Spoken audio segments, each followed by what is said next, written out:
Good evening to you. They live among us, but outside of us in a state of religious apartheid. They are the approximately 5,000 New Zealanders, members of the Exclusive Brethren Church. Now, they believe that anyone who is not with them is the devil's agent, and that can sometimes include one of their own. A fall from grace, as simple as listening to the radio or talking to somebody who left the church, can lead to purgatory on earth, total isolation from the ones you love. It is a church that has divided husband from wife, brother from brother. We begin the first of 5 reports on the Exclusive Brethren tonight with the story of one ex-member's torment, a torment that led him to take the law into his own hands. This from Mike Valentine. Hello, police emergency. Hello, we've got here a guy walking around with a shotgun. We've heard a window smash and a shot go off. It's in Richmond. It's in Richmond? Yeah. After 10 years of turmoil, the moment Simon Field cracked, a moment which would cost his freedom, but just another sorry chapter in a powerless struggle with a sect he was excommunicated from, a sect which had taken his wife, his family, and then his brother's children.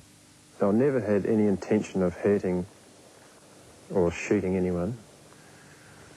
If I didn't have a weapon, I felt he would just ring the police, or, you know, and it would be all for nothing. So in that way I had some power over him because he had to sit there and listen for once in his life. He's talking of prominent churchman and Nelson businessman Edward Malcolm, the man whose home he'd broken into, the man he was holding at gunpoint, a church leader Simon believed had the power to return his niece and nephews to his grieving brother and sister-in-law. If my brother gets his children back today from Rangiora delivered, then I will give myself up with no injury to anyone. Right. If the children aren't returned, I won't be responsible. Because it was all there. I had to suppress the urge to put down the weapon and just attack him physically. According to a forensic psychiatrist, Simon Field has a disorder found among people who've been exposed to overwhelmingly distressing experiences like war, but in this case not a war, but a religion, the Exclusive Brethren. All the friends that you've grown up with and family are just all of a sudden cut off. It's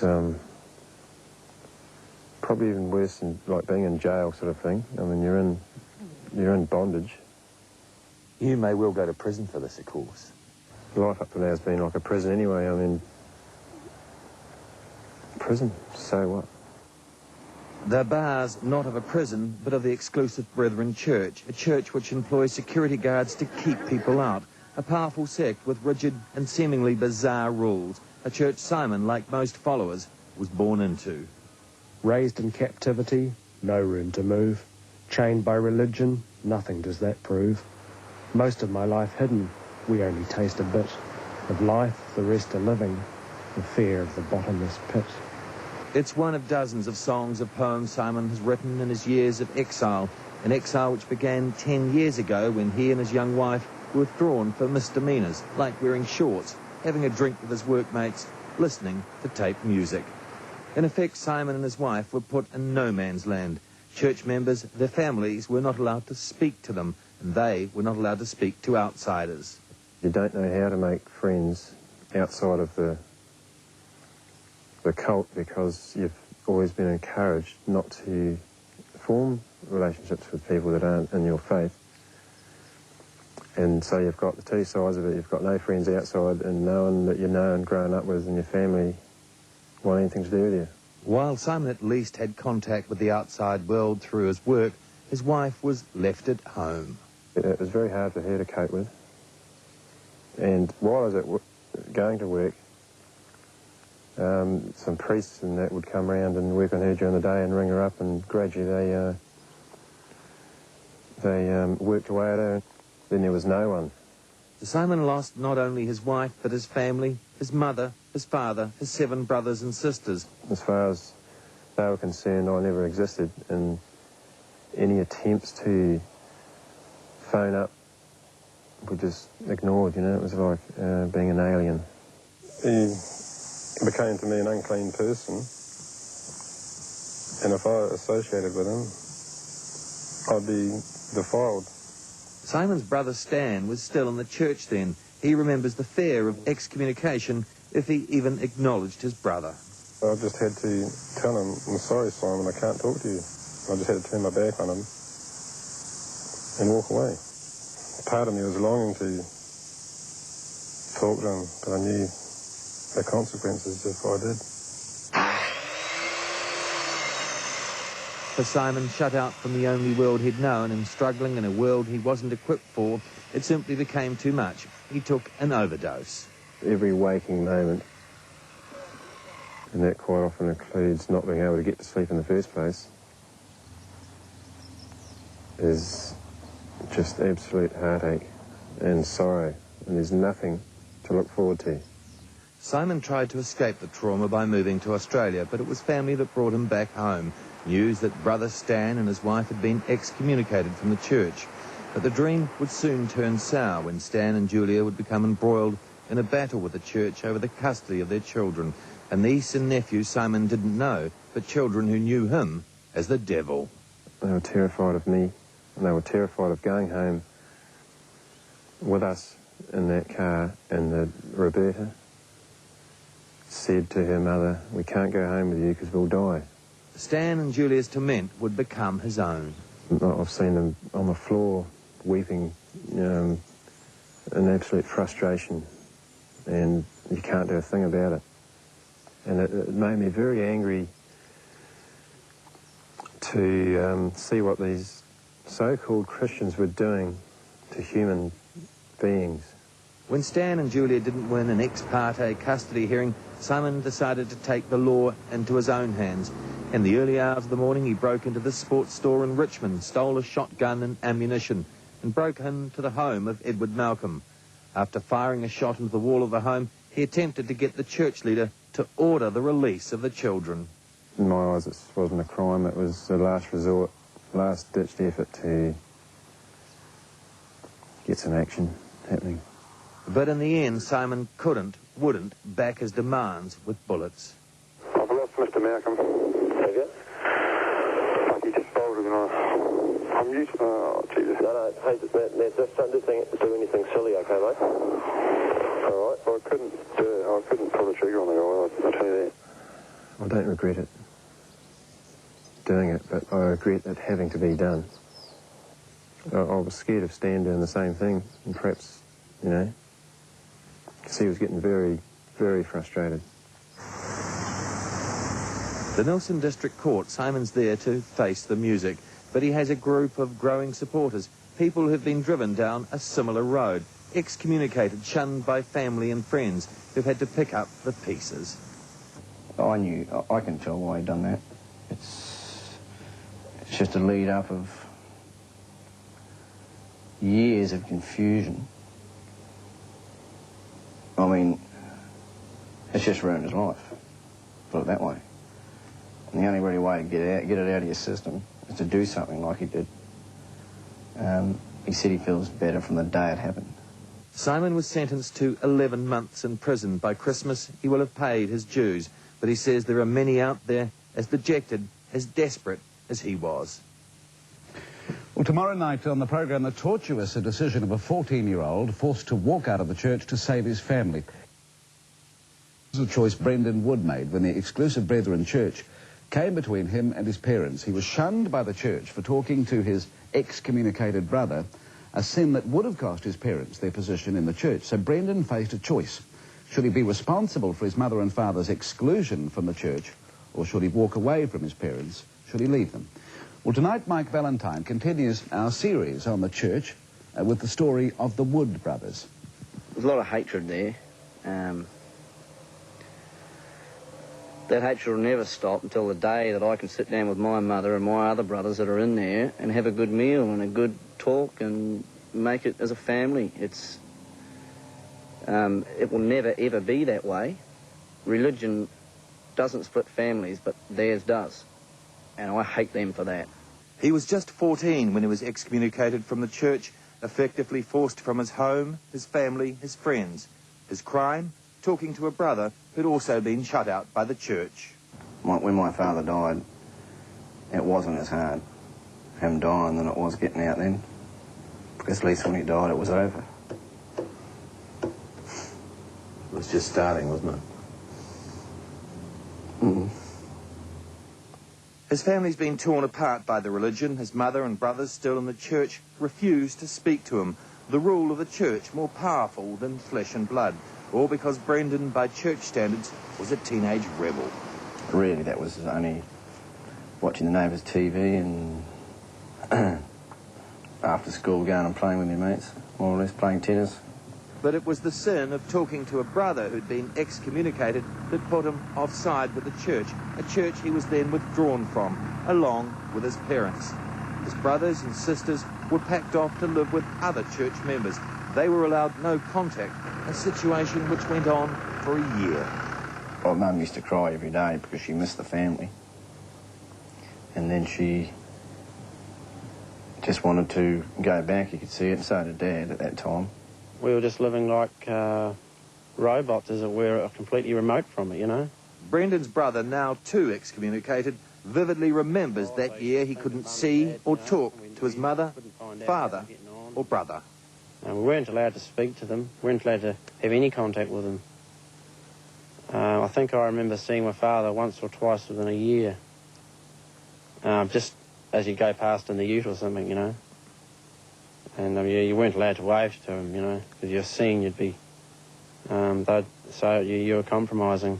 There was huge pressure on that 14-year-old. After a year of torment, he left home for his brother on the outside. After about a year, I decided to go and live with Ashton. So I left home one night, and the next day they were back in the church. And that left the stress off them. Not surprisingly, Brendan would miss his mum, his dad, his family. He tried to get back home. I tried to go home. Then they got the police to remove me off the property. Dad said he'd let me come home, but because the brethren said I wasn't, he had to abide by the brethren. So at 14 and a half, you try and go home. Mm. The police are called to kick you off. Yeah. By your own family. Yeah. Incredible.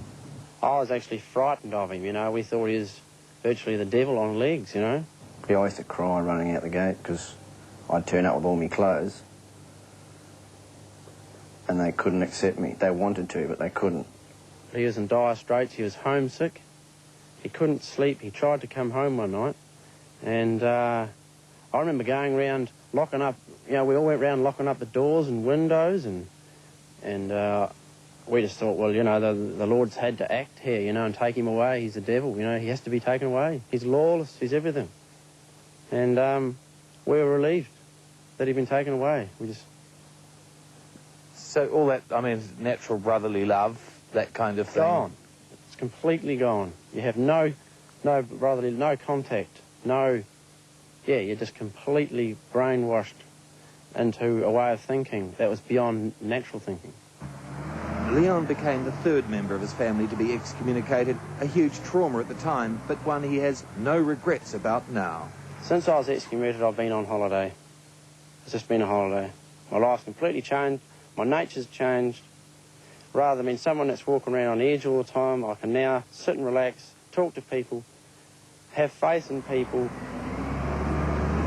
Leon is now running his father's logging and contracting business, a father who was excommunicated in 1991. His sin, having radio telephones in his truck, something required by bush and safety inspectors, but not permitted by the church. This here is an aerial. It's named by the sect as a sin stick. He couldn't use this normal radio aerial because everyone knew what they were. That's why he put these on his trucks and the loader. But eventually, as I thought, it'll eventually be found out. And he was found out. Bruce Wood was forced to choose between his business, his livelihood, and the church. He chose his business and his family on the outside, but it would cost him his wife of 42 years. They ended up getting a separation, and he used to go down the road in the ute with him, and he'd just start crying because he'd see Mum. Of course, perfect marriage for I don't know how many years, 40 or so years, ruined not because of disliking each other, because of having to be split with the trucks or the church. I mean, I knew what I was doing to him. It was just hearing him open, you know. She wouldn't acknowledge him? No. After 42 years of marriage? Yeah, and 61 years in the church. But for Brendan, his father's excommunication meant after more than 10 years, he had a father again. He flew home from Australia to be with him. I was shaken, and I just came down, I walked into the room, and I just broke down. I couldn't do anything. His dad, sadly, though, would die 6 months later. But even to this day, the brothers on the inside won't talk to those on the outside, even about their father's will. I really can't talk to you, can I? What was that? I said I really can't talk to you, can I? Well, you're talking now. I can talk. Yeah, how are you, right? Yeah, this will thing...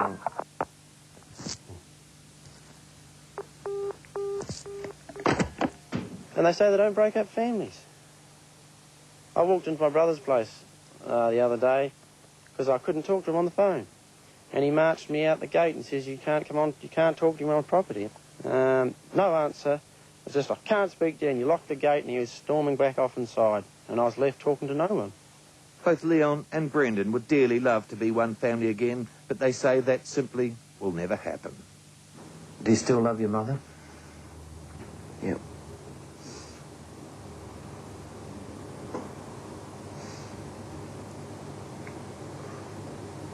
Are you angry and bitter towards her? Your brothers? Or... No, I can't blame her. It's not her, it's the church. She's just going by what they say. For 60-something years, she'll never change. Well, tomorrow night, our series on the exclusive brethren continues with the story of a husband and wife torn apart by the church and the love that brought them back together. The High Court in Auckland this afternoon, Mr. Peter Williams QC and Mr. Kevin Ryan, on behalf of a church member, sought an injunction to stop this story and the rest of our series on the exclusive brethren from going to air. But the judge ruled the program could go ahead. So I guess somebody in the church must be watching television. Our story tonight begins the day after a 9th wedding anniversary, a day Selwyn Wallace can never forget. His wife walked out on him that day with his 3 children, helped by the exclusive brethren church they were, both of them, husband and wife, born into. They were both of them being shut out of the church for their transgressions, and now they were being torn apart. Well, tonight, in part 3 of our investigation, the story of one thing stronger than the rules of the exclusive brethren church: love. It's like the start of another honeymoon, really, isn't it? Yeah. They're a couple very much in love, but a family who just 6 weeks ago were living apart, torn apart by the strict religion they were both born into. But today they were celebrating a new freedom. Being able to go to the beach and walk in the sand, being able to go to the shops and look in the windows, just letting my children mix with other children, going on school trips at ease without having to worry. But in November last year, it was a very different story. Darling, this will be goodbye forevermore. There goes my reason for living. It's amateur video in the very moment Selwyn Wallace lost his wife and his children to the exclusive brethren, church leaders moving her out of the matrimonial home. Selwyn had lost a 3-year battle to keep his family together.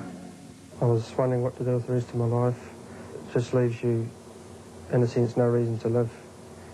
You're the lowest you can get at this point. I was devastated.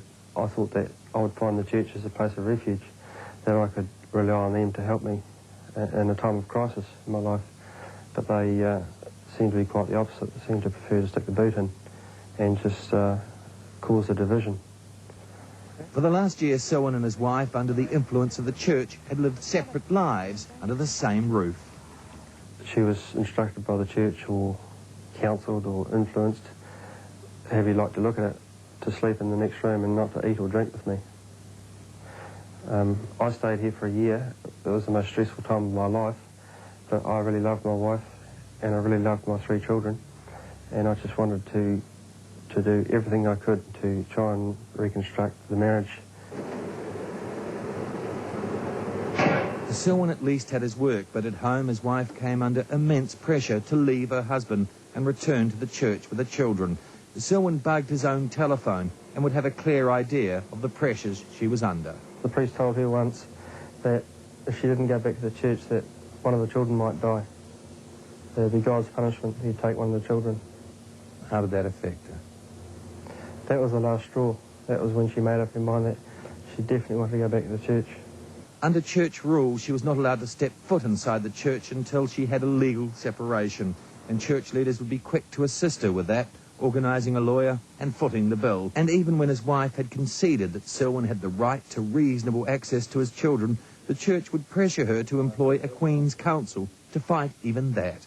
They said to her that Selwyn might win 1 or 2 rounds in court, but we will wear him down eventually. She suddenly realised that all they were going to do was destroy me. Destroy me financially, psychologically. Emotionally? Every possible way, yeah. Because I said I didn't want to be a member of their church. Selwyn was made of stern stuff. In 1987, with a broken neck, he fought for his life. But this was a fight which would be even tougher. I was fighting for my marriage. But a broken neck is 10 times easier than having your wife and your children and your life torn apart by the exclusive brethren. There goes the one of my dreams. November last year, and as church leaders move his wife from her home, the moment the battle was lost. She told me an hour before they came that she still loved me, that she wanted me to go back to the church so that we could be together. She thought that that was the only way that we could be together. She was told that by senior members of the church here in Auckland. That what? That your marriage wouldn't last if she didn't leave you? Yeah, if she didn't go back to the church, if she stayed with me in the world, our marriage wouldn't last. Which is completely illogical. But this is a story with a happy ending. Because I'd seen so many other cases as growing up in that church, I thought that mine would be the same. I'd never be reunited with my wife. But my dear wife came home. Well, I thought if I didn't leave my husband and go back to the church, one of my children would get run over or would have an accident, and that would be God speaking to me because I didn't leave my husband.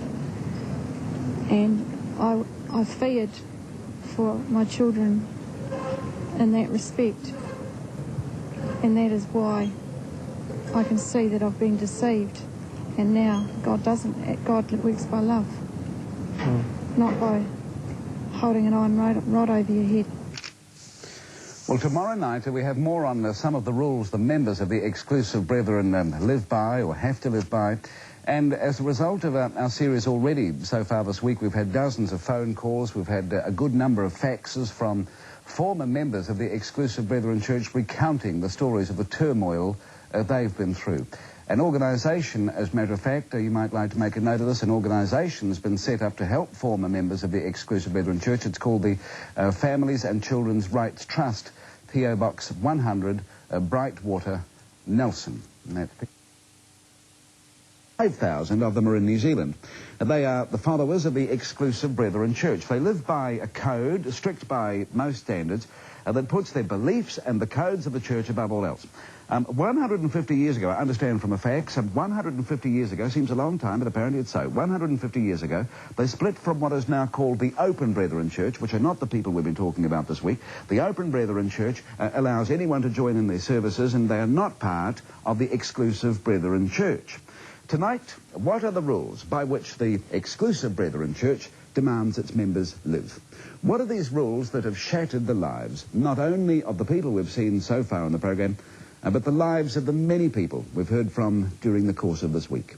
Mike Valentine now with Exclusive Brethren Part 4, and I should warn you that there is some bad language in this report. There is some other material also that you may find offensive. They're the exclusive brethren, part of the community, but people who live very much apart. People who can't eat, drink, or even socialise with those of us on the outside. Excuse me, sir. That's our property to the curb line. Move back immediately. Right off the property. Off the property. Right off the property. You're not off the property yet. People who worship in churches which to outsiders look more like prisons. People who claim to be following a path to heaven. But for those who have left, a church they believe is governed by fear. Fear. That's what holds them in there. The fear of man, not God. All the time they're under fear of being seen to be doing something wrong. They're constantly being watched over. If the head guy says you don't wear short pants to work when you're an adult because your legs are showing a bit too much, you don't say, but why? And what happens when I get really hot and I can't stand long pants because I get a rash? You can't explain or ask why in any way like you can with the Bible. You can read about it and learn what it says. It's a church governed by a man they call the elect vessel. Back in 1970, it was headed by this man, J.T. Jr. These are just some of his somewhat bizarre preachings. You never had it like this before. And you won't have it again either, because my wife told me I was going to heaven. Your wife tells lies. The wife is the biggest lies in the bastards. Biggest bastards there are, these wives. They lie like hell. You can prove it just by Genesis 3. You'll find out these women are like the liars. But listen to what he has to say about members of his own congregation. We're going to have those three son of a bitches. I don't think we could say that, you know. Truthfully, that they're son of a bitches. I think they're bastards. Those on the outside call him Whiskey Jim, a man with a taste for the liquor and a man who introduced alcohol into the church. You're allowed to have 2 glasses of whiskey, but you're only allowed 1 can of beer. You were allowed 2 cans of beer, but you're allowed 2 glasses of whiskey. Goes back to J.T. Jr. He was a whiskey drinker. He was an alcoholic. Simple as that, on whiskey. And that's where the whiskey idea comes from. Because he did it, everyone else had to do it. These people can't watch television, listen to recorded music, use computers, cell phones, movie cameras or videos. We were supplied with a list of over 80 don'ts. Go and have a game of tennis. You can't do that when you can go for the swim at Criterion, the beach. You can't do that. You can't even walk down the beach. You can't do anything. You can't even go and watch a rugby game, a cricket match. You can't even pick up a Woman's Weekly and read it. But of course an assertive woman is a bit like a swear word. And we didn't really know how to stand up for ourselves. And you're just submissive and you do as you're told. So I got married and you're thrown in at the deep end and it's sink or swim, and I nearly sunk.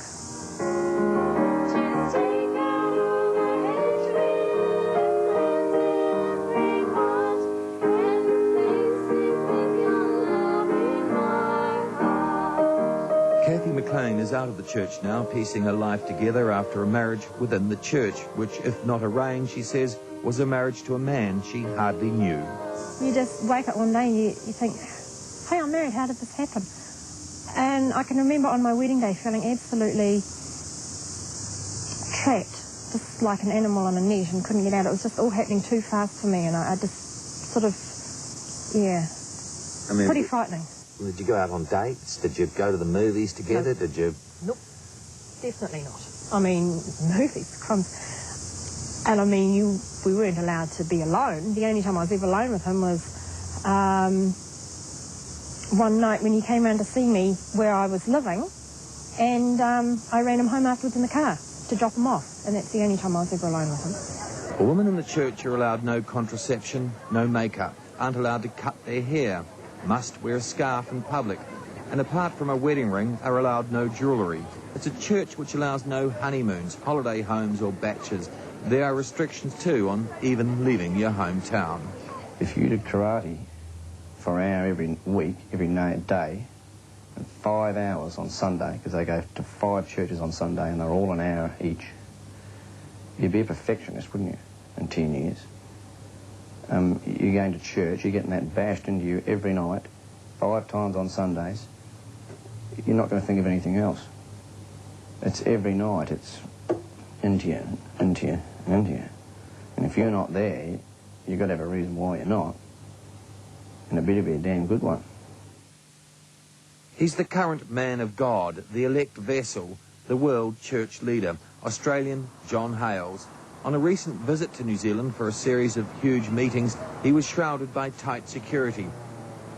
Among directives from John Hales that all women between 12 and 20 must drink half a pint of milk a day, that sewer pipes cannot be connected to your neighbours, nor can you share a driveway. But it's all the man-made rules that have come in that have taken the Christianity away from it. Why the change overnight? The rules came overnight. I wasn't prepared to do that. Trevor Ivory's been out of the church for 20 years, but he's still feeling the influence of that church. He's had to send a staff member with cash in hand to buy spare parts from his local machinery business, owned by church leader Ted Malcolm. But they said, well, you cannot sell to him. And he said, well, can you sell to me? Well, yes, we can sell to you if you go along and get some cash. And he had to come back and get cash to go along and buy it in his name that I've been supplied. We put it to the test, and it was a surprise for Trevor. There'd been a change of heart. He was allowed to purchase, but he still wasn't allowed to open an account, simply because he'd been excommunicated. This conversation with Edward Malcolm. It needs for me to have the understanding is, basically, if I was back in the fold, if I could call it that way, we'd be able to open an account. But if I'm not in the fold, as it is now, we would keep it on a cash basis. That would be fair, wouldn't it? I think that's fair. People like Brendan claim a double standard. He was shut out for talking to his brother 10 years ago. But even before his excommunication, all those years ago, he said far worse sins had been admitted. They've admitted to it. They admitted to it in front of 250 people to committing bestiality. At the time that happened, one of the guys was a head priest. And he was one of the guys who kicked out my oldest brother at the same time that he was being a priest and preaching the gospel in church. He's committing bestiality. Both Brendan and Leon have been rebuilding their lives outside a religion they were born to follow. But they have a message for their brothers and others still on the inside. What they really should do is read the Bible again and get to know the real way of Christianity and not get led away by a guy who doesn't know anything about Christianity. Well, tomorrow night on the programme, some explanation, finally, we hope, about some of the church's behaviour from the only man, this is the only man the church will put up to discuss the church on this programme. That's tomorrow night from Oxford University. Yes, we have to go to Oxford University in England. Dr. Brian Wilson will be on the programme, as will Mr. David Longy here in New Zealand. And Mr. Longy is a member of the trust that helps people who have been shut out of the church. So that should be a most interesting and hopefully enlightening debate on the programme tomorrow night.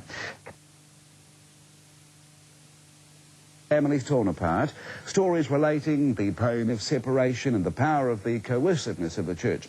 Well, now, we've tried very hard to get the church's side of the story this week. We've spoken to Mr. Peter Williams, QC, who represents the church, and Mr. Richard Fowler, a solicitor representing church leader Mr. Edward Malcolm.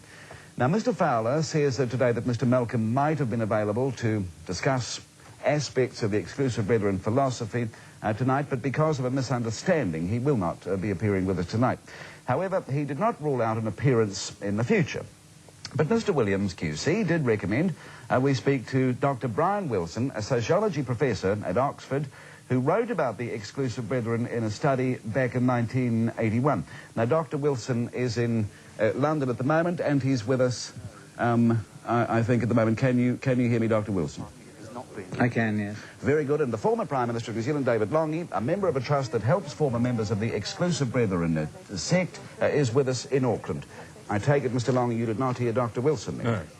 I see. Perhaps we'll explore some developments in that area, and we might be able to improve things over the next few minutes. Dr. Wilson, first of all, the Exclusive Brethren church or sect, call it what you will, goes back, doesn't it, well over 100 years. But what's the background, what is the history of this notion of separation they so strongly adhere to?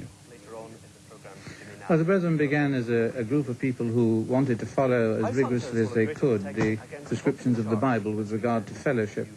Initially, they assumed that they would be able to draw all Christians together in fellowship. But eventually they realized that they had to distinguish between those people who were teaching what they considered to be correct doctrine and people who were teaching something else. Equally, they also saw the need to establish some sort of moral precepts which would determine the boundaries of the community.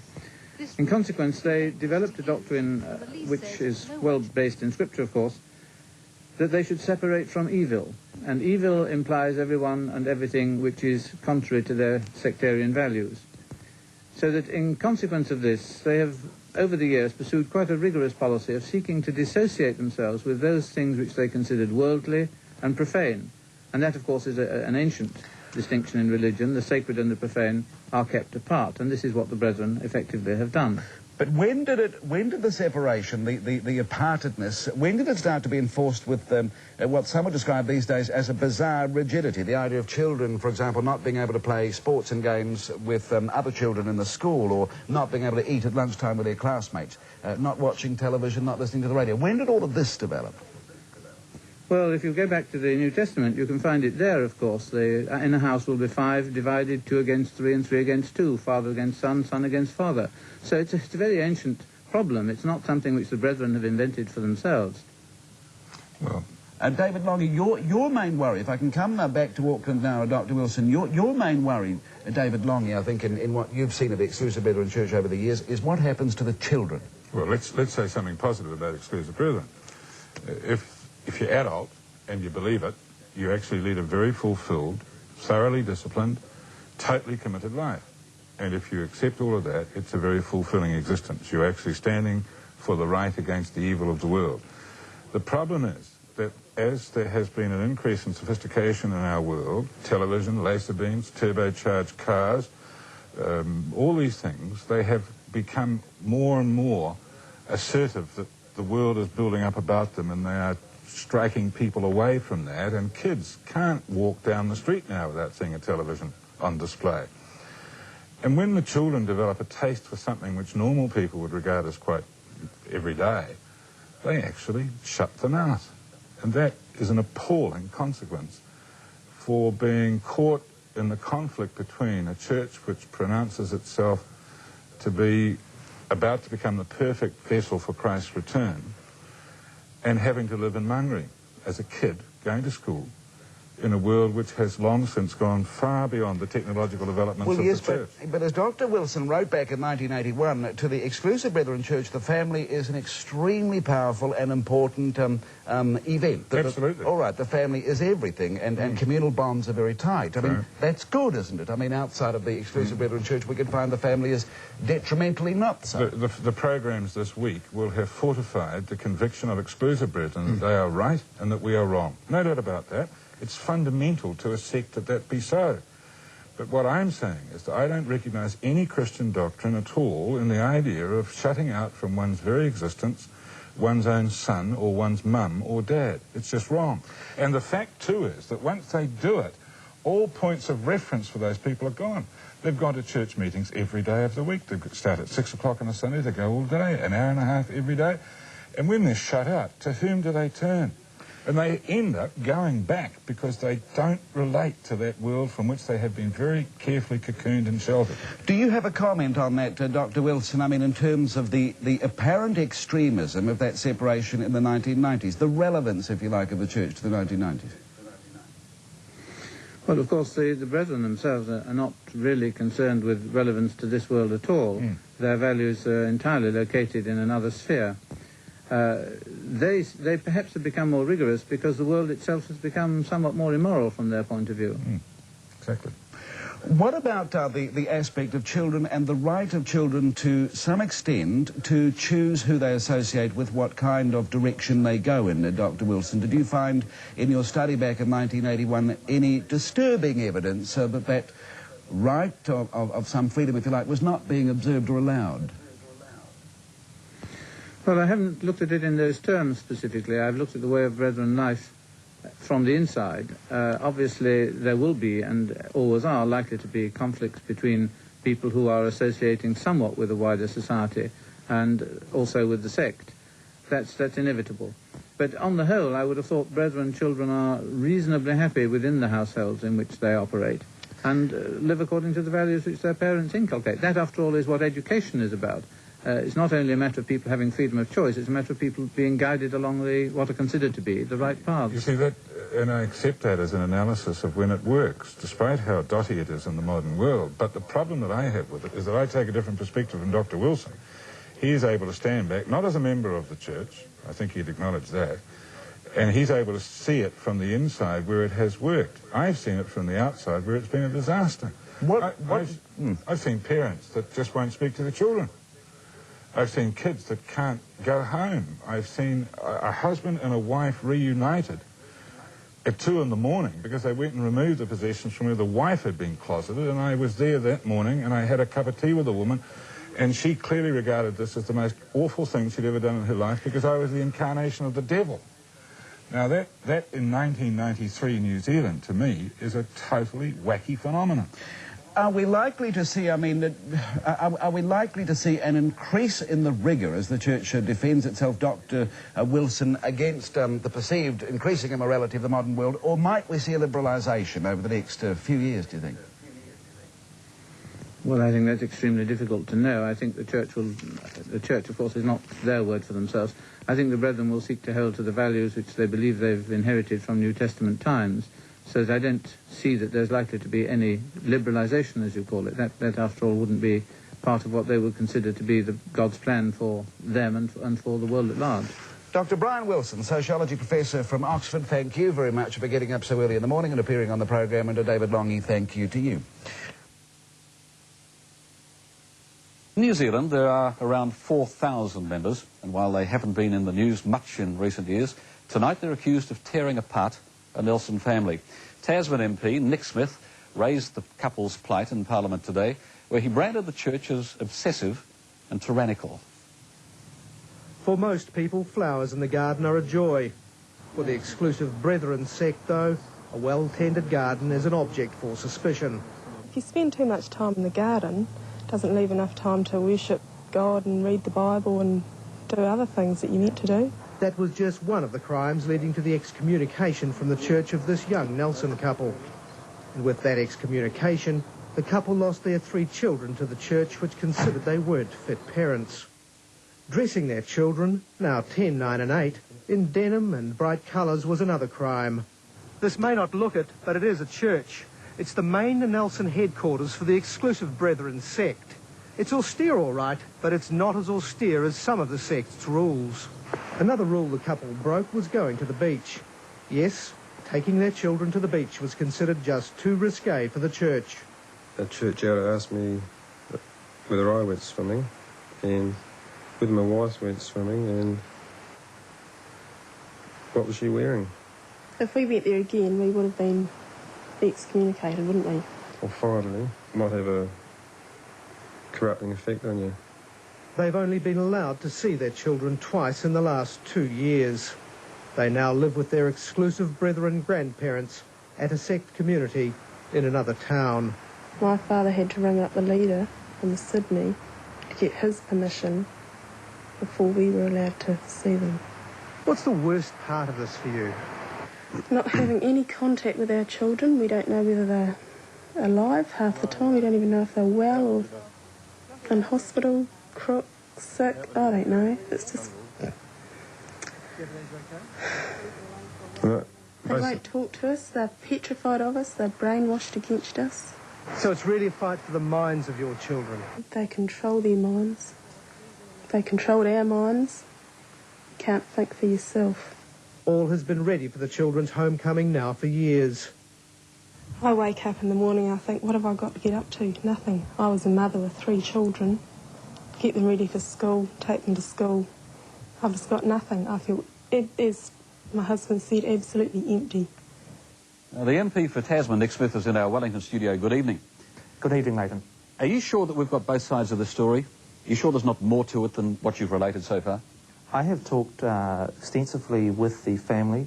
I've also raised the issue with the local leader of the Nelson Church, and I believe that I have fairly accounted the facts as it relates to these parents and these children that have been away from the parents for over 3 years and their struggle to try and get their own children back. Have you any idea how the children feel about this? Are they happy or unhappy or what? The impression I get is that the children have been brainwashed. They've been told that their parents hate them. They've been told that if they go to live with their parents, that they are going to die. In the sort of very narrow faith that the exclusive brethren have, I think it's very difficult for the children to be able to make a fair assessment of the situation with their parents. To be objective, how much did you know about the exclusive brethren before this, and how much do you know now? The exclusive brethren church I have known ever since I was a child, in the sense that there were school children in my own upbringing who were from the exclusive brethren faith. And my impression of them has always been that they're hard-working people, good, honest citizens. But what we see here in this case is a more sinister side of the church that's involved in emotional blackmail and the breaking up of families. And I cannot condone that. Now, there are stories, apart from this particular one, about ex-members, members who have been excommunicated, who have actually killed themselves. Do you Yes, there have been cases of that, and I also know the member for Mangere, David Longy, also indicated to me this afternoon that he is also dealing with a similar case where the church is, because of its very narrow and exclusive orientation, breaking up families in that area as well. I wonder if you could tell us one thing, explain it to us properly. Why did the parents surrender the children to the grandparents in the first place? They weren't made to. What happened in the first instance was that the wife and the family concerned was condoning in practices, for instance, dressing her children in bright colours and dressing the kids in denim and the like, was put under extreme pressure by the church to leave. As a consequence, the husband and wife had a short period of marital difficulty, and at the insistence of the church, and I think you have to understand the sort of pressure there is within the church, they gave the children over to the grandparents for a short period while they worked through their differences. All right, but when they gave the children over, they made it quite plain and in writing that the moment they resolved their difficulties, they wished the children to return. Now, the other aspect of this is the justice system, which doesn't seem to be fulfilling its role properly. Why was it that the grandparents got custody of the kids through the court and the parents didn't even have a chance to put their case? Goodness knows. I think it was an appalling decision of the family court to award the custody of children to someone other than the parents without them even having the opportunity to put a case. I think that was the first mistake. The second mistake of the family court is the way in which it has allowed delay after delay in having a formal hearing regarding the custody of these three children. Just briefly, has anything happened since you made your speech in the House today to indicate that something might happen with the justice system? No, I haven't, but I am hopeful that as a consequence of raising this issue publicly, that either the exclusive brethren church will see reason and allow the children to return their parents, or alternatively, that the court will allow an urgent hearing to allow this court to be resolved so that this family can be together for this Christmas. I wouldn't hold your breath on the first one. We'll cross our fingers on the second. Thanks for your time. Thank you, Leighton. And we all agree, I think, that children and their parents should be together at Christmas. John? For years, in what he called a campaign of psychological warfare. It is a sad tale of a family destroyed by the tyranny of a church and the inability of our legal system to properly protect them. Nick Smith was talking about this couple, who spoke to 3 National News today. They were born into the exclusive Brethren sect, as were their 3 children, now aged 10, 9 and 8. 3 years ago, the parents were excommunicated. Their crime, questioning the church's strict rules. The trouble began for the family when the wife strayed from the strict doctrine of the church and dared dress her children in bright colours and shock horror in denim. But the church was so powerful they were persuaded into handing over the children to be cared for by their maternal grandparents, also exclusive brethren. A year went past. The all-pervasive influence of the sect wore off, and naturally enough they wanted their family reunited. But for almost 2 years they've tried and failed. They've seen their children just twice in the last 3 years. Well, I don't believe a religion or anything has a right to keep children from their parents. We're definitely getting them back. But they've taken 3 years away from us and the children. The case remains before the family court, but given the delays so far, it could even be next year before it's heard. Gordon McBride, 3 National News. Good evening. Tasman MP Nick Smith and Three National News have both received a steady stream of phone calls today from people concerned about a Nelson couple and their custody battle. The callers either wanted to lend their support to the couple or in some cases tell their own stories, alleging their families had been split up by the Exclusive Brethren Church, but the church was remaining silent about the circumstances surrounding the Nelson couple and their 3 children.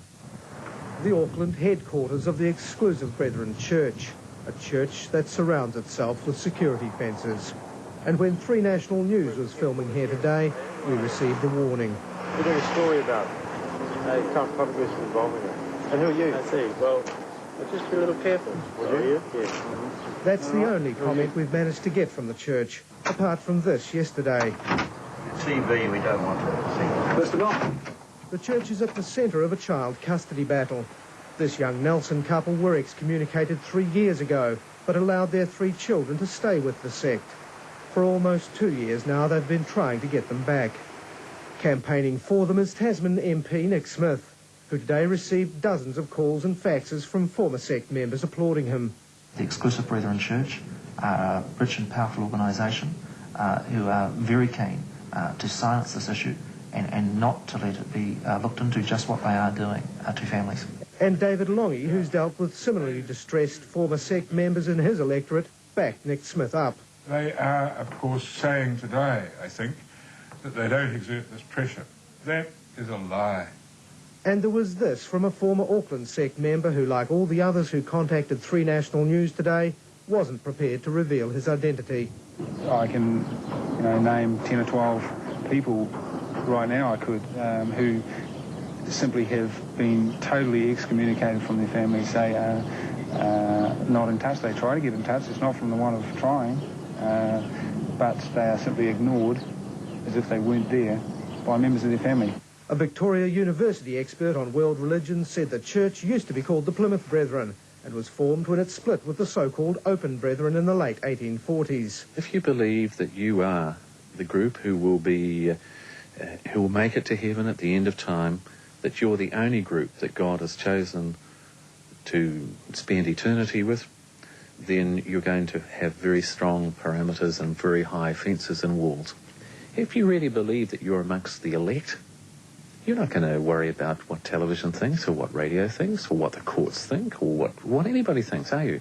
But there was some good news today for the young Nelson couple. The family court is moving to hear their case before Christmas.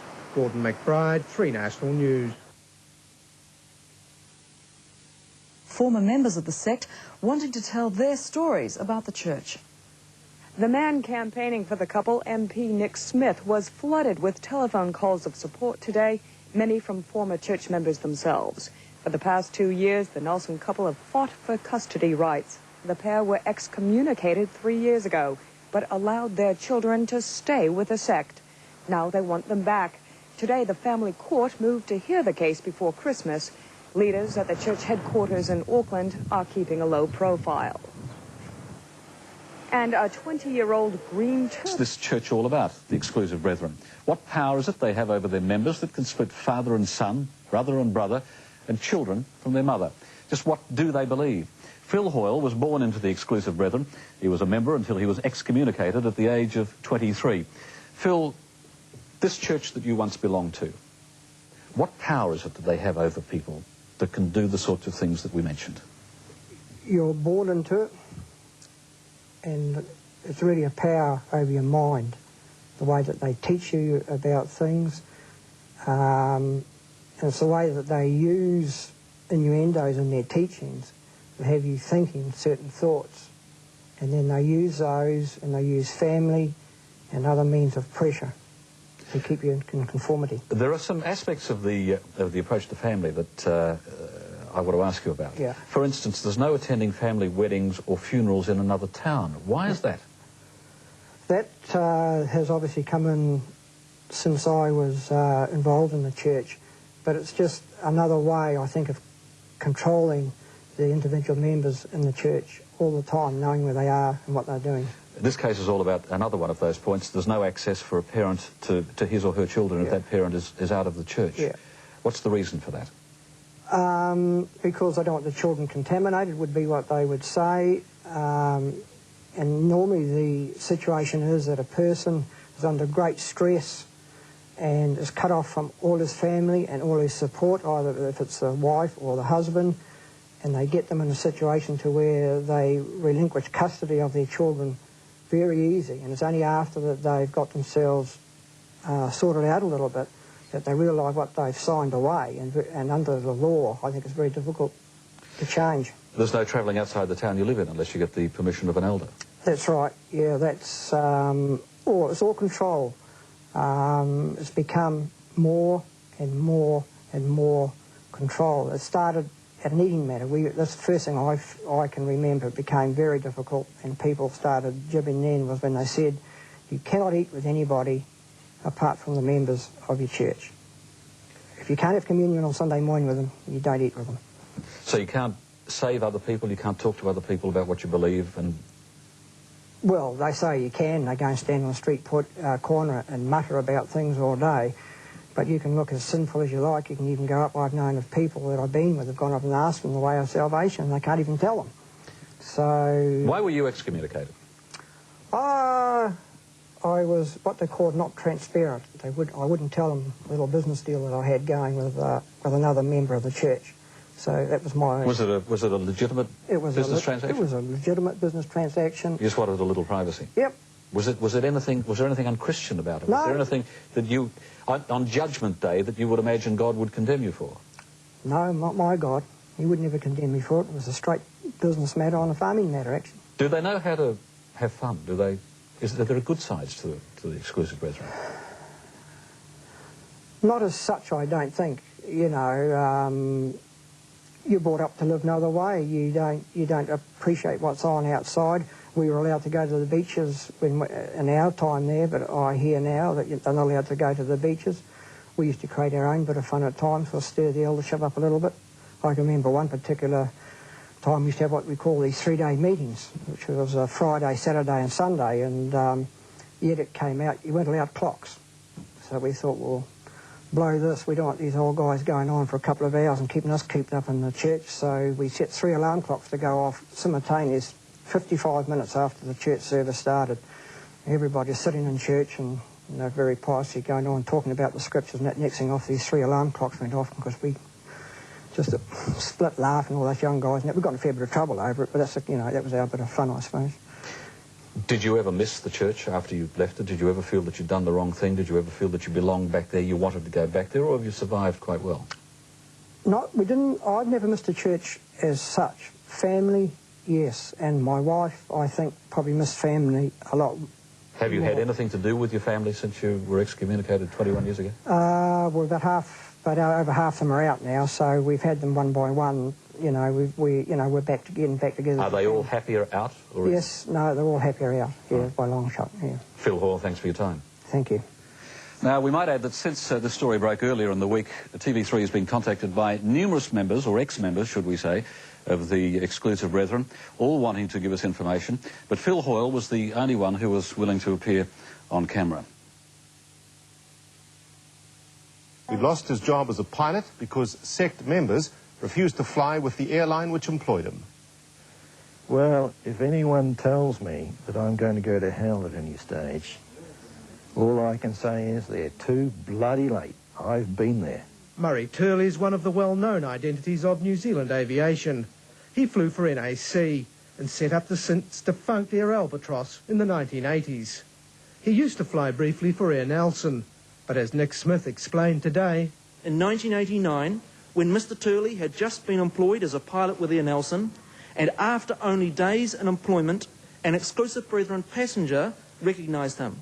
Immediately, representations were made to the management of the company by local church leaders who said that no Exclusive Brethren would fly with Air Nelson if he were employed as a pilot. The Exclusive Brethrens are major air travellers, and the situation was explained to Mr Turley. His employment ceased. No one from Air Nelson was available for comment today, but Mr Smith told Parliament he'd had the facts confirmed by the airline yesterday.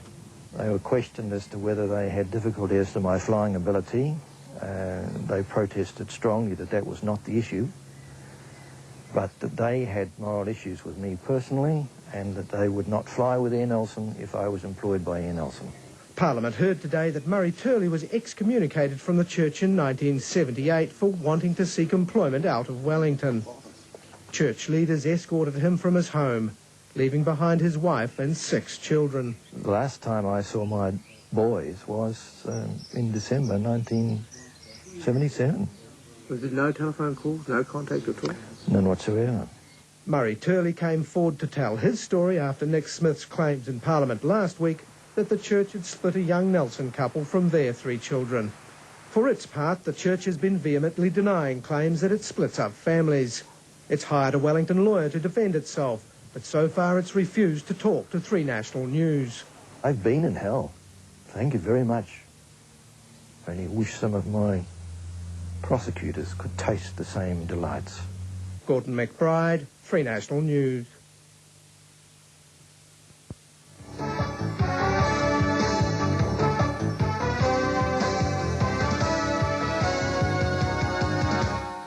Good evening to you. For 3.5 years, a Christchurch couple have known a depth of despair few of us will ever comprehend. Stan and Julia Field have been separated from their 3 children by their own family and the church they had once served.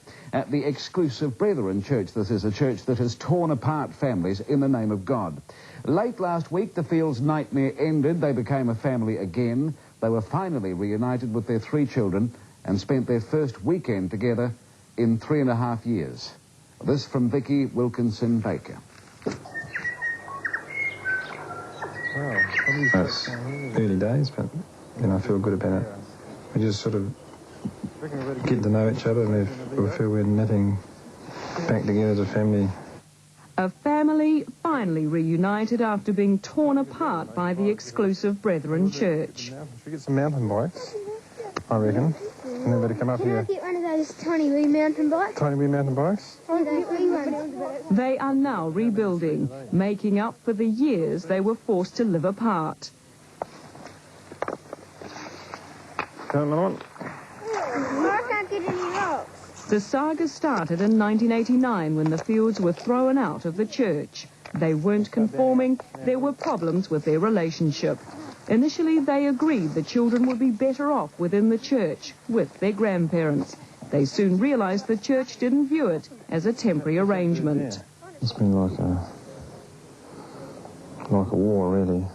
A war, a custody battle lasting 3.5 long, lonely years. Have you known exactly where the children have been? No. Have you known how they've been? No. Have they told you anything about them?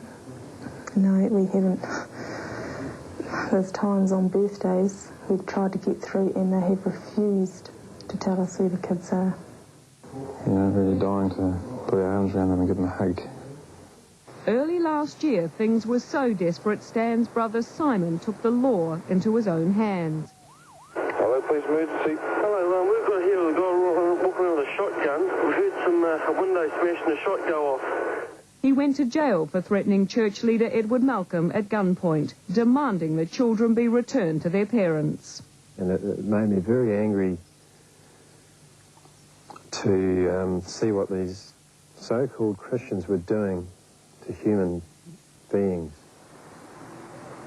Earlier this year, the Fields took the Exclusive Brethren Church to court. They won custody of their children, but they never got them back. The church lodged an appeal. 3 weeks ago, they were back in court fighting that appeal, fighting a church for their own children. Keeping our fingers crossed, really can't make any comment. The church was sparing no expense. For this custody battle, it was paying for 2 of the country's top lawyers. Stan and Julia Field were once again awarded custody. The children were legally theirs, but they all knew the next battle was physically getting them. Until they're actually in the van and going home. The next day, the wait began. The church wanted 3 days to say goodbye to the Fields. That was unacceptable. Never really thought it would go smoothly or we'd get cooperation. I really did expect it, in a way. I've never known them to stick to their word, really. Julia, eat up. By the end of the day, there were no children, but they thought they had a deal. Julia's parents would bring them in next morning. To hand them over around about 10 o'clock. Yeah. Would you on a train? See what happens next. Do you know what happens next? For the Fields, the pain of separation is indescribable. Only recently have they allowed themselves to get close to other children. It reminded them too much of what they were missing. They had no idea how their own children would react. I believe we've been portrayed as evil and doing the devil's work. It's going to be really, really difficult. We're going to have to be very sensitive because we know they don't want to come home. We know they're scared of us. I feel ripped apart, totally ripped apart. Really. They have poisoned your children against you, haven't they? Yes, they have. They have. The next morning, there is no sign of the children. The Fields and their lawyer go back to court to get a warrant. Late that afternoon, they are still waiting in Rangiora. After an hour at the grandparents' house, the police leave empty-handed. The children are finally found at another church house belonging to an uncle. Extra police are called in. Church members suddenly become very protective. Lock the door. Come on, I dare you to get out. Come on, act like a man. You're just a coward. The children are taken to the police station. After a brief private reunion, they climb into a van for the journey home with their parents. Well, coming home in the van, I held the little girl's hand and then about after that quarter, she gave me a finger a squeeze.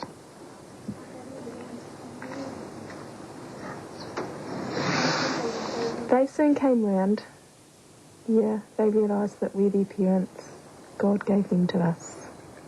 It will take time to heal the hurt, but now there's hope, a feeling of optimism. I was a wee bit nervous, how I'd react as a mother again, but it's just coming so natural and the children are responding beautifully. Roberta started asking questions and picking up little bits of moss and wanting to start a wee fern garden, and they're fantastic kids. They're very brave children. It's really good to be yourself, be called Dad again. Well, we approached two solicitors today seeking comment on behalf of the Exclusive Brethren Church. Neither returned our call. In the meantime, 3 children at the centre of a custody dispute between former and present members of the Exclusive Brethren Church are now back home with their parents after more than 3 years apart. They're settling in well, remarkably well, considering all they've been through, and they're getting to know their own parents again. They're normal, happy country kids, trying out their new bikes. A welcome home present. But the biggest gift is for their parents, and it's simply to have their children home. We sort of felt the worst. Really, there's been no problems at all. Just a bit quiet now and then, aren't they? We've been overwhelmed, actually. Yeah. It's gone so well. We never believed they'd adapt so well, and they just love where we're living, and that they've got, room to move. Really, just like 3 caged birds let loose. Exactly. Every hour's a new experience for them, something else to discover. The children, 11, 10 and 8, are spending a week at home before going to their new school. For 3.5 years, they lived with their grandparents, members of the Exclusive Brethren Church.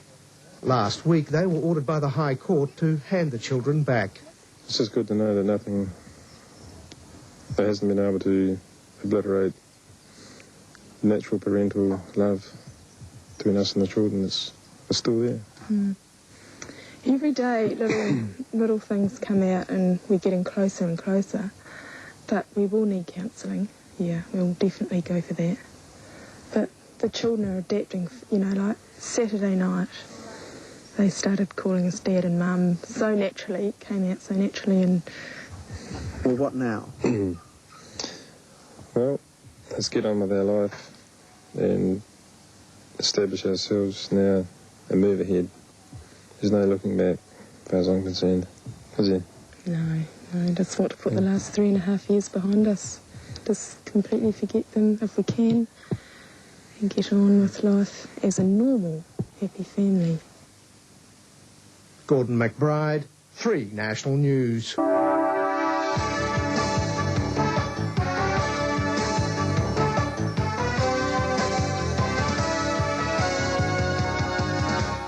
Good evening to you. Well, over the last few months, they've hit the headlines. A high-profile custody case put the Exclusive Brethren Church, a church that relishes its privacy, very much in the public eye. Throughout all of this, the church has been reluctant to comment. According to a lawyer acting for one prominent church member, the end result has been a public backlash against the church, against its members, and the doctrine by which they live. In Nelson, one of the Exclusive Brethren strongholds, there is now an active campaign to discredit the church. This from Vicky Wilkinson-Baker. The story of Stan and Julia Field brought the Exclusive Brethren Church into the open. The custody battle to get their children from their grandparents brought the church criticism and unwelcome publicity. Criticism which is continuing. They've used no end of money, and they've all contributed to the fund, using some of the best lawyers in the country to fight against the family rights. Their Christian beliefs went out the door a long time ago. Now excommunicated members are gaining strength to stand up to the church they were once part of. It's a stand that is causing tension. We decided we're going to put our foot down this time, and no matter what money's involved, we're going to stand up to the truth. And someone tries to take on the truth this day and age, they've got another thing coming. So are you saying that people who are outside the church are now fighting back? Yep, they've had a guts full of it. One way they're fighting is supporting a blacklist which details 36 companies owned by members of the church. No one's saying who compiled it. Everyone knows what it's for. And they have a fighting fund set up to fight these cases, custody cases, and cases where it involves the splitting up families and wives and husbands and children. And that's where that money goes. And I think the aim here is to, you know, cut the money out. Businesses on the list were reluctant to discuss the matter. I just wondered, we understand that this business is owned by a member of the Exclusive Brethren Church. It's on a blacklist. You put that down. You're on private property, put it down. All right. Would you like to comment on the blacklist, though? No, turn it off. Does it concern you that this is circulating? Our attempts to speak to one of the key people in the church also failed. Edward Malcolm, like others in the fellowship, is opposed to television and radio. Instead of appearing himself, he asked his lawyer to speak to us. The view that the Exclusive Brethren Fellowship take is that the distributors of that blacklist are in fact guilty of exactly that themselves. That is, bigotry and prejudice. Information on exactly how effective the blacklist is differs, but the publicity is taking its toll. There have been some very serious and negative side effects, and very unfortunate side effects, where some of the women of the fellowship have had unfortunate experiences in places like supermarkets and so on, and some of the children of Exclusive Brethren members have had teasing and unfortunate experiences at school. Another company owned by an Exclusive Brethren member in the spotlight, Nelson Coal Distributors. The company's also on the list, but this particular problem highlights the tension. I want to ask you why you put this fence up. The problem is a fence being built by the coal distributors along an access way shared by the brewery next door. A fence the brewery believes should come down. Why do you think they put these posts up? Only to annoy us. For what reason? Because they lost the coal contract. No other, it can't be any other reason. They haven't been able to give me any other reason. Asked for it verbally, asked for it in writing. Haven't been able to get it. A contract worth $50,000 a year. The brewery says after questioning the quality of the coal, they simply got a better deal elsewhere. Were you surprised that it reached the stage? Oh, I couldn't believe it. We wanted to talk to them, but they wouldn't speak to us. Everything had to be referred to a solicitor, and the majority of our correspondence has gone unanswered. The forklift was one way of getting some action, and the news soon spread. The operation came to a halt with brewery owner Terry McCashin charged with willful damage. I think you should be able to come out reasonably and discuss this. I mean, if you've got... Fergus Brewerton, a church member who runs the company, was reluctant to discuss the dispute. I mean, do you think that legally you're allowed to do this? Absolutely. Put the fence up? It's nothing to do with the fact that 6 weeks ago you lost the coal contract? Nothing to do with it. The fence was up already. It went up about that time, though. Right. Do you feel that you were entitled to pull that post out? Definitely. Entitled to pull the whole lot out. The row over the fence will be settled in court, but the wider issue remains, with church members claiming they are being unfairly victimised. Do you think it's fair that those businesses should be blacklisted? Well, it's up to the public to make a decision on whether they want to support these people in their un-Christian destruction of a family unit. I think they should be shown up for who they are in their un-Christian behaviour. There's an acknowledgement now that there is a public backlash against the church, that members are starting to suffer. There's also an acknowledgement that refusing to speak out won't silence their critics. Well, we did ask the lawyer Richard Fowler if the church had a fighting fund to contest custody cases. He said he didn't know, and if they did, he would see nothing significant or remarkable in that anyway.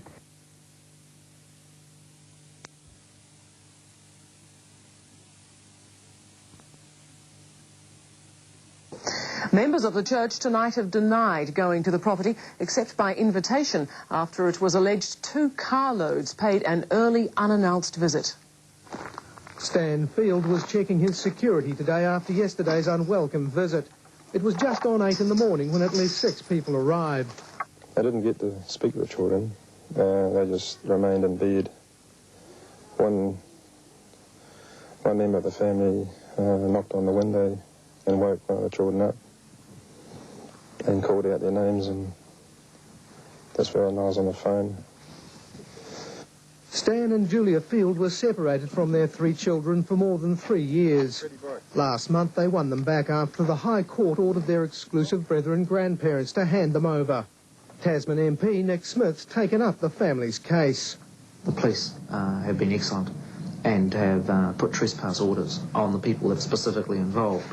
And in addition to the police action, the children have posted their own trespass notice. Gordon McBride, 3 National News.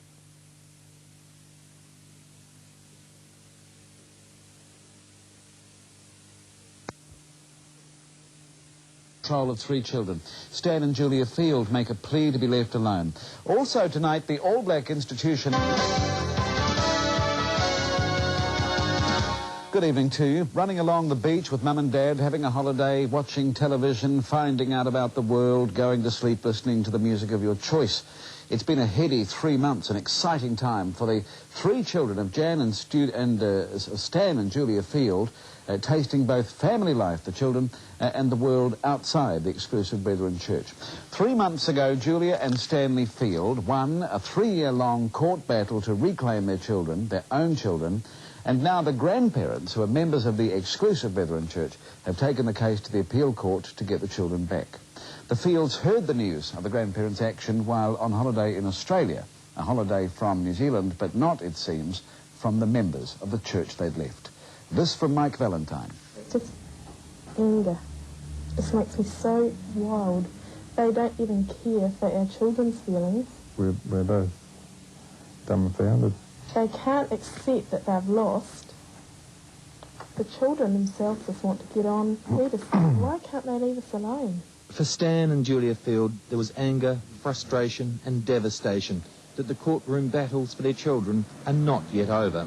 The children's grandparents, backed by the church, will take this custody battle to the Court of Appeal. Come on, dare you to get out. Come on, act like a man. You're just a coward. 3 months ago, and it was the moment the Fields had fought 3 years for, the return of their children from the exclusive Brethren. After winning custody in both the family and high courts, they were together again. They're fantastic kids. They're very brave children. It's really good to be hear yourself be called Dad again. When the children returned, so influenced were they by the church doctrine, at first they were too scared to watch television or even eat with their parents, believing it was against the scriptures. But in a matter of days that changed, and 3 months on, part of the past. After 2 or 3 days they started coming out a wee bit in the open, But now they're just, normal kids bossing us around, telling us what to do, and, just normal, happy children. Yeah, they saw through it fairly quickly, Yeah. and what they've been told just didn't add up to what they're experiencing. There's a beach at Albany. Beautiful beach. That man over there used to be the leader of the exclusion brethren in Australia. It's a home video of a holiday in Australia, in part to get a breakaway from the church followers who they say have harassed them ever since the children were returned. But even across the Tasman, the Fields say they couldn't escape the church. We'd walk up the street with our children and certain brethren would stop us in the street and just try and entice our children. The incident where they were invited to one of the places for lunch, Stanley and me were actually inside the shop and the children just leaning up against the car, and they took advantage of that, didn't they? And actually tried to get our children to basically hop in their car and go for lunch. It's crazy.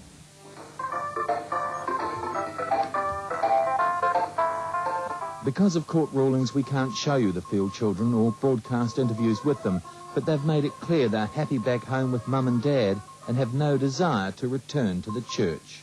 Well, when I first told them, it was of disbelief. They said, "No, Mum, you're kidding." And the looks on their faces was they were distraught, despair, I suppose. We don't want to go through any more court cases. We just want to be a happy family. Get on with it. Are desperate to prevent the children from bonding to us. Well, I think they're too late in that. Julia and Stan have spent $60,000 fighting for their children. They have not only heavily mortgaged their home, but also faced paying back tens of thousands of dollars of legal aid out of future earnings. The coffers are bare, the family in debt, with another costly legal fight ahead. I mean, financially, can you afford it? No, we're already gutted financially. And they know that.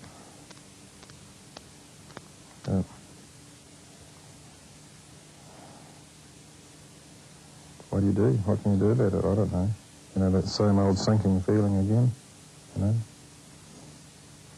We can't really afford to keep playing their silly games in court.